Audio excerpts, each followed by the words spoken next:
بسم اللہ الرحمن الرحیم۔ السلام علیکم۔ آج میں بیان کروں گا کہ بچے کو کس عمر میں نماز پڑھنے کا کہا جائے اور نماز کی پابندی کے فضائل۔ جناب رسول اللہ صلی اللہ علیہ وآلہ وسلم نے ارشاد فرمایا، جب بچے کی عمر 7 سال ہو جائے تو اسے نماز پڑھنے کا حکم دو، جب وہ 10 سال کا ہو جائے تو نماز نہ پڑھنے پر اس کو مارو۔ اور ایک اور روایت میں یہ اضافہ ہے کہ 10 سال کی عمر ہونے کے بعد انہیں الگ الگ سلاؤ۔ رسول اللہ صلی اللہ علیہ وآلہ وسلم نے ارشاد فرمایا، ہمارے اور کافروں کے درمیان نماز چھوڑنے کا فرق ہے، جس نے اس کو چھوڑا وہ کافر ہو گیا۔ یعنی کہ آدمی اور کفر کے درمیان صرف نماز چھوڑنے کا فرق ہے۔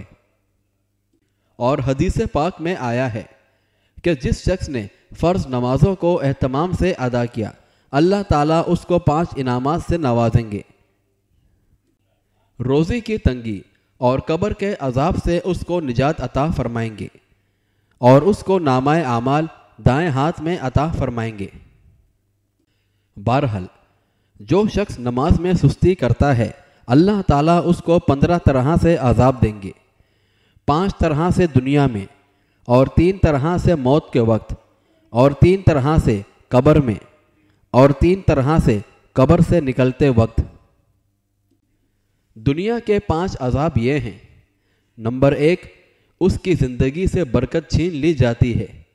نمبر 2، اس کے چہرے سے نیک لوگوں کا نور ہٹا دیا جاتا ہے۔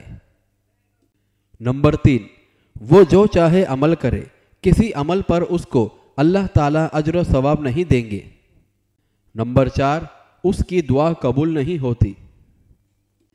اور نمبر 5، نیک لوگوں کی دعاؤں میں اس کا کوئی حصہ نہیں رہتا۔ اور موت کے وقت کے عذاب یہ ہیں۔ نمبر 1، ذلیل ہو کر مرے گا۔ نمبر 2، بھوک کی حالت میں مرے گا۔ اور نمبر 3، پیاسا مرے گا۔ اس کو ایسی پیاس لگے گی کہ اگر دنیا کے تمام سمندروں کا پانی بھی اس کو پلا دیا جائے تب بھی اس کی پیاس نہیں بجھے گی۔ اور 3 قبر کے عذاب یہ ہیں۔ نمبر 1، اس کی قبر اس پر تنگ ہو جائے گی، حتیٰ کہ اس کی پسلیاں ایک دوسرے میں گھس جائیں گی۔ نمبر 2، اس کی قبر میں آگ لگا دی جائے گی، اس کے انگاروں میں شب و روز تڑپتا رہے گا۔ اور نمبر 3، اس کی قبر میں ایک اژدہا اس پر مسلط کر دیا جائے گا۔ اس کی آنکھیں آگ کی ہوں گی اور اس کے ناخن لوہے کے ہوں گے۔ اس کی آواز گرجنے والے بادلوں کی طرح ہوگی۔ وہ کہے گا کہ میرے رب نے مجھے حکم دیا ہے کہ میں تجھ کو فجر کی نماز ضائع کرنے کی وجہ سے سورج نکلنے تک مارے جاؤں، اور ظہر کی نماز ضائع کرنے کی وجہ سے عصر تک مارے جاؤں، اور عصر کی نماز ضائع کرنے کی وجہ سے مغرب تک، اور مغرب کی نماز ضائع کرنے کی وجہ سے عشاء تک، اور عشاء کی نماز ضائع کرنے کی وجہ سے صبح تک مارے جاؤں۔ وہ جب بھی اس کو مارے گا وہ بے نمازی شخص 70 گز زمین میں دس جائے گا۔ اسی طرح اس کو قیامت تک عذاب ہوتا رہے گا۔ اور میدان حشر میں قبر سے نکلنے وقت کے عذاب یہ ہیں۔ نمبر 1، اس کا حساب سختی سے لیا جائے گا۔ نمبر 2، پروردگار اس سے ناراض ہوں گے۔ نمبر 3، جہنم میں داخل کر دیا جائے گا۔ ایک روایت میں آتا ہے، قیامت کے دن سب سے پہلے بے نمازیوں کے چہروں کو سیاہ کیا جائے گا۔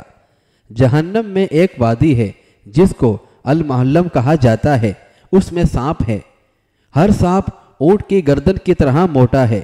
اس کی گردن کی لمبائی 1 ماہ کی مسافت کے برابر ہے۔ وہ بے نمازی کو ایک مرتبہ ڈسے گا تو اس کا زہر اس کے جسم میں 70 سال تک گھولتا رہے گا۔ بہرحال یہ حال نماز کو بے وقت پڑھنے کا ہے۔ پھر اس شخص کا کیا حال ہوگا جو سرے سے نماز ہی نہیں پڑھتا؟ چنانچہ ہم اللہ تعالیٰ سے مدد چاہتے ہیں کہ وہ ہمیں نمازوں کو ان کے اوقات پر پڑھنے کی توفیق عطا فرمائے۔ جو بہت سکی اور نوازنے والا ہے۔